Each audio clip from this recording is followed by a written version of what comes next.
Socrates, Plato, geometry, the Pantheon. Greece has been an unmistakable symbol of rich modern civilization. The Greeks made great technological, economic, and political advances. Under the empire of Alexander the Great, they came to control the whole known world. In fact, if they had continued on their trajectory to the present day, they would be the richest country in the world today. However, do you know of any big Greek companies? Any Greek tycoons in the style of Elon Musk or Bill Gates? Well, neither do I. If we think about it, these days, Greece only reminds us of major economic problems, unemployment, financial crises, and an absolute chaos of debt. The Greek economy is performing so poorly that it has already become the poorest in the entire Eurozone, behind even former Soviet republics such as Slovakia and Latvia. So in this video, we are going to explain why Greece is the poorest country in the Eurozone, what makes its economy different from the others, and finally, we will tell you about a new government that could turn the tables.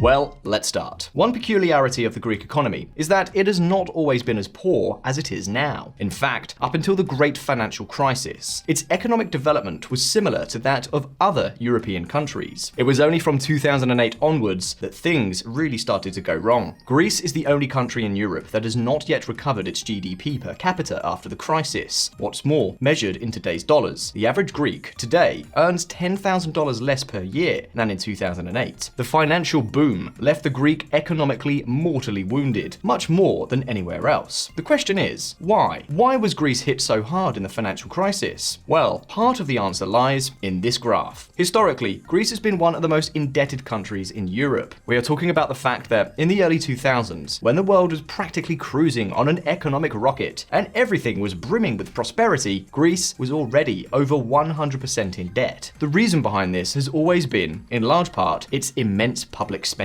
With the latest OECD data referring to the year 2021, Greece was the second on the entire list that spent more public money in relation to its GDP, much more even than terribly indebted countries such as Spain or Italy. In other words, the Greeks like to dip into the public checkbook like nobody else. But what have they spent all that money on? Well, on the one hand, Greece has had to devote a lot of resources to its armed forces. In the 1970s, Turkey invaded part of Cyprus, and since then, the Greek military has been prepared. It has been heavily resourced, more than twice as much as other countries, in the event of a possible escalation of the conflict. However, that is just the tip of the iceberg. The biggest problem with Greece's finances today is its pensions. Greece pays exorbitantly high pensions for its income level. We are talking about a system that is twice as generous as those in Norway, Sweden, or Canada. However, Greece is a much poorer country. That is, resources are very scarce, yet the government spends most of it on funding disproportionate pensions rather than on promoting the country's economic development. All this responds to a clientelist electoral system. That is to say, Greek politicians typically use all this public expenditure to attract the votes of large groups, such as pensioners, farmers, or trade unions. But let me give you a more concrete example.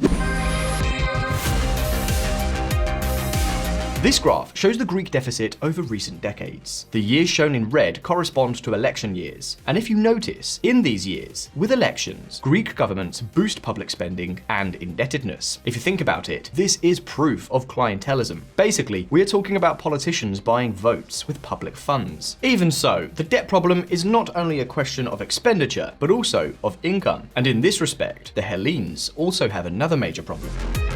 6 out of 10 Greeks don't pay income taxes. There is wide speculation that many Greeks are not accurately reporting their income. Tax evasion is the order of the day in Greek culture. Approximately 1/3 of the population is in the habit of not complying with their tax obligations, due, among other things, to a lack of control, particularly in election years. Anyway, why is public spending and debt so worrying? Why do we say it is the main cause of the Greek disaster? Well, on the one hand, because debt means false economic growth. You see, if we go back to the graph, we will see that until 2008, Greece was growing at the same rate as other European countries. However, this growth was false, or rather, it was doped. During those years, the Greek economy was burning through debt like gasoline. It would be the equivalent of going into debt and buying a high-end car to appear wealthy. But of course, then you have to pay the debt repayments, and so you don't have a penny. That means you're broke. Well, similarly, in the wake of the 2008 crisis, the financial system collapsed, unemployment skyrocketed, and a multitude of companies went bankrupt. So what happened to Greece?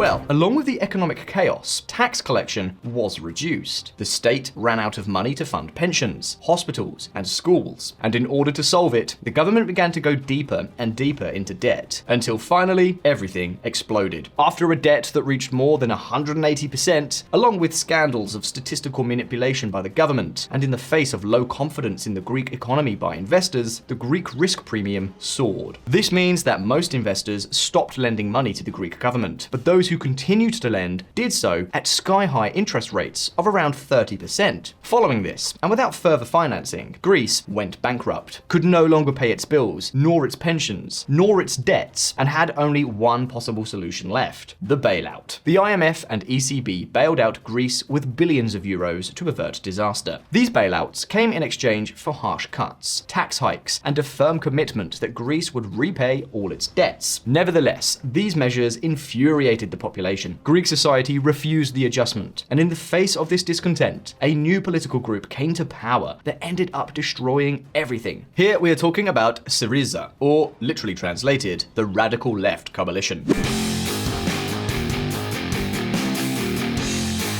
Syriza was practically a communist party, and of course, it was against the European institutions, the euro, and the IMF itself. So what was the first thing they did after coming to power? Basically, the country stopped paying debts.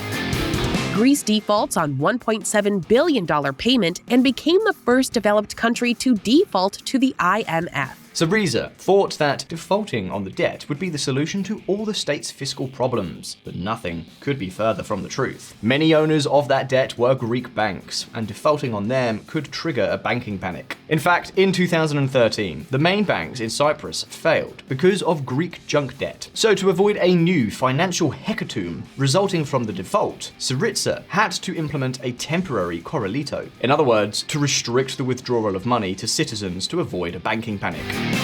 Corralito in Greece. Banks will be closed until July 6th. Cash withdrawals will be limited to 60 euros per person per day, and the Athens Stock Exchange will be closed for at least a week. What started as a temporary corralito ended up being a capital restriction that lasted 4 years. The situation got out of control. Banks were filled with lines of customers claiming their savings, and just a few weeks after announcing the debt default, Syriza was forced to back down and ask the European authorities for a new bailout package. However, the damage had already been done. By this time, Greece had already accumulated 180% debt. The banks were in tatters, and European agencies forced tax increases to correct the country's huge budget gap. Greece had hit rock bottom. But how did this translate into the real economy? And why has the Hellenic nation not been able to get back on its feet since then? Well, the first factor to consider here is investment. In order for an economy to grow and overcome its problems, it is necessary to invest in leading edge and productive companies capable of providing jobs and good salaries. However, with the crisis and the banking chaos, investment in Greece plummeted completely. Since then, it has remained below its 1990s levels, and today more capital is being destroyed than is being replaced by investment. In other words, Greece is losing more business capacity than it is creating. It is destroying productive fabric due to its lack of investment, and much of the blame lies with zombie companies. Yes, you heard correctly, zombie companies. Companies that operate poorly, that are sustained by government aid, mountains of debt, and that, in a truly competitive market, simply would not exist.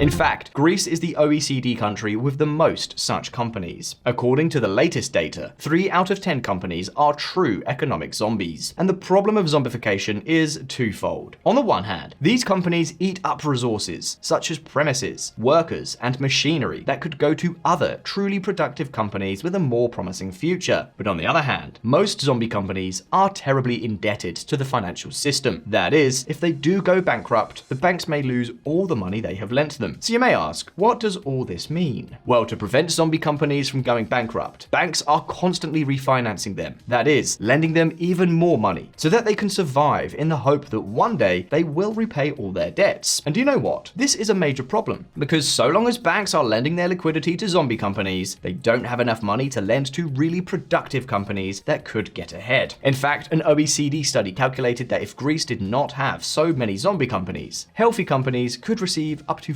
25% more funding each year than they do now. Even so, the problem of the Greek business fabric is not limited to a lack of investment. As a result of the cuts imposed by Europe, high taxes hit the business fabric hard. For example, corporate tax reached 29% in 2015. Although, take note, because perhaps an even bigger problem is the Greek labor market. Greek companies have many problems when it comes to dismissing their staff. In fact, apart from Spain, it has the most expensive layoffs in the OECD. What are the consequences of expensive layoffs for companies? Well, in times of crisis, when companies need to cut staff to survive, they are forced to spend huge sums of money on severance payments, and that poses two problems.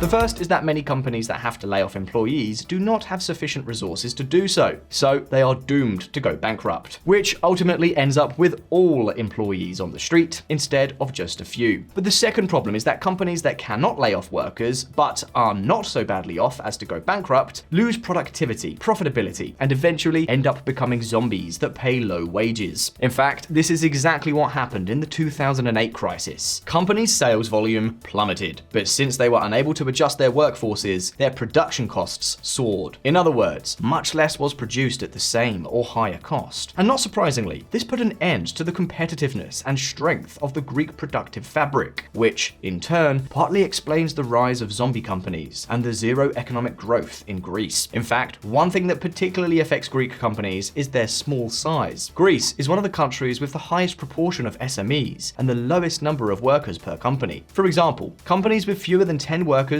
account for 95% of Greek manufacturing companies. And it is important to note that although they provide 42% of employment in the sector, they generate only 24% of value added. And you may be wondering why this is important. Well, because studies have shown that small companies are less efficient, adopt fewer technologies, and do not take advantage of economies of scale. To put a concrete figure on it, companies employing more than 250 workers are on average 3 times more productive than those with 10 workers. On top of that, it should be mentioned that the Greek tax system favors small companies over large ones, giving them more facilities to evade taxes and labor contributions. This, coupled with the lack of investment and financing, makes it very, very difficult for Greek companies to grow. But what if I told you that all this could be about to change? Does Greece have a future ahead of it? Well, check out what their current prime minister is proposing. One priority is to make Greece an attractive destination for capital, be it domestic capital or foreign capital. That means, first of all, you need a stable, pro-reform government. I think we have that, we've ticked that box.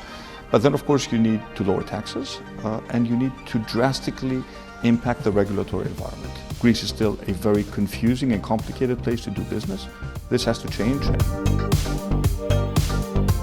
In 2019, Kyriakos Mitsotakis, a politician promising a breath of change and opening up to international investment and strongly encouraging the deteriorated Greek business fabric, came to Greek government. Greek parliament approves tax reform that cuts taxes. Between 2019 and 2021, the Mitsotakis government passed several laws to reduce corporate tax from a painful 28% to a more competitive 21%. It also reduced the rate on dividends from 10% to 5% and extended the term for repayment of tax debts from 1 to 2 years. In the aftermath of the pandemic, along with the Next Generation program, the government has also committed to improving the rigid labor market, modernizing the public administration, and developing a favorable loan program for private investments. This will be complemented by a set of financial sector reforms to address private borrowing, zombie companies, and to strengthen capital markets. And what will all this translate into? Well, it is difficult to say. As you know, that in politics, there is a massive distance between words and deeds. But estimates from Brussels suggest that Greek GDP could grow by up to an additional 3.3% by 2026 if the reforms are complied with. So far, the truth is that the Greek economy is not looking too bad. It has already been growing faster than the major European economies for 2 years. Its unemployment rate has recovered considerably, and its government seems determined to continue along these lines. Of course, this does not mean that the Greeks are now living a wonderful life. More than 20% live at risk of poverty, and real wages continue to suffer from inflation. But we can say that a light has now appeared at the end of the tunnel. In any case, at this point, it is now your turn. Do you think Greece will manage to overcome its structural problems? What would you do to improve the country's productivity productivity? Do you think it should reform its institutions? You can leave me your answers in the comments. And as always, don't forget that here on Visualeconomik, we release new videos every week. So subscribe to this channel and hit the little bell so you don't miss any of our updates. If you like the video, like it, and see you in the next one. All the best. See you next time.